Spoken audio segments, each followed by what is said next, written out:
I have a song called Yesterday.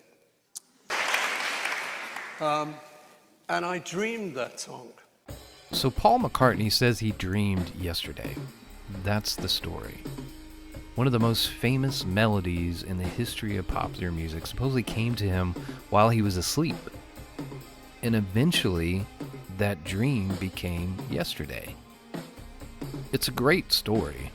Maybe too great. Because the part people usually skip over is important. Paul McCartney did not wake up thinking, wow, I just wrote a masterpiece. He woke up thinking, this is really familiar. I know this.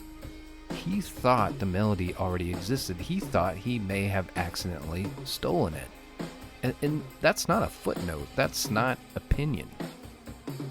Before Yesterday became one of the most popular songs of all time, before the string quartet, before the Beatles' legend, before the world accepted it as pure McCartney genius, Paul McCartney himself treated the melody like suspicious evidence.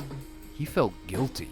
For weeks he carried it around, he played it for people, he asked friends, he asked musicians, what song is this? Who wrote this? And everyone kept telling him the same thing. We don't recognize it, it must be yours. And eventually, Paul accepted that answer. That was the thing, I had this tune, and I thought, I love this tune, it's an old tune, I've heard someone, my dad must have played it or something. So I went round to all my friends and said, what's this? And I said, what is this? And nobody, so after about 2 weeks I claimed it. But here's a point nobody seems to make. Maybe you're not asking the right people.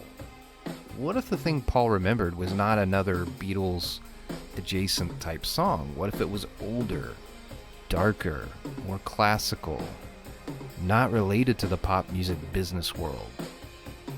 So the real mystery of Yesterday isn't whether Paul McCartney consciously stole a song. That's too simple.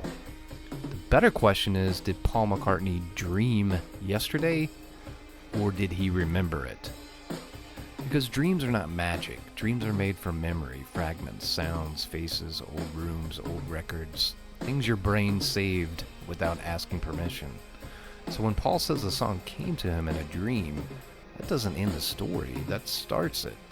Because the dream may have been real, and the melody still may have come from somewhere. And you know what? The setting matters, because Paul was staying at 57 Wimpole Street in London, the family home of his girlfriend Jane. He was in an attic room inside one of the most interesting houses he could have possibly been living in, because the Asher house was artistic, it was educated, it was musical. The mom, Margaret, serious musician. This was not just a house with a piano in it. And here's where the story gets even more interesting. Margaret Asher, the mom, taught music. She was connected to the classical world. And one of her former students was George Martin. Yeah, that George Martin. The producer who would later help Paul turn Yesterday into something the Beatles had never really done before. No drums, no guitars, no full band arrangement, just Paul's voice, acoustic guitar, and a string quartet. A Beatles record that barely sounded like a Beatles record at the time.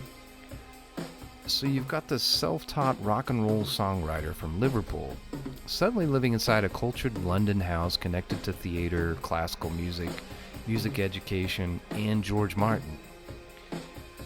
And when you watch the dozens of documentaries and contents on the creation of Yesterday, it's described as almost magic, like God himself had intervened.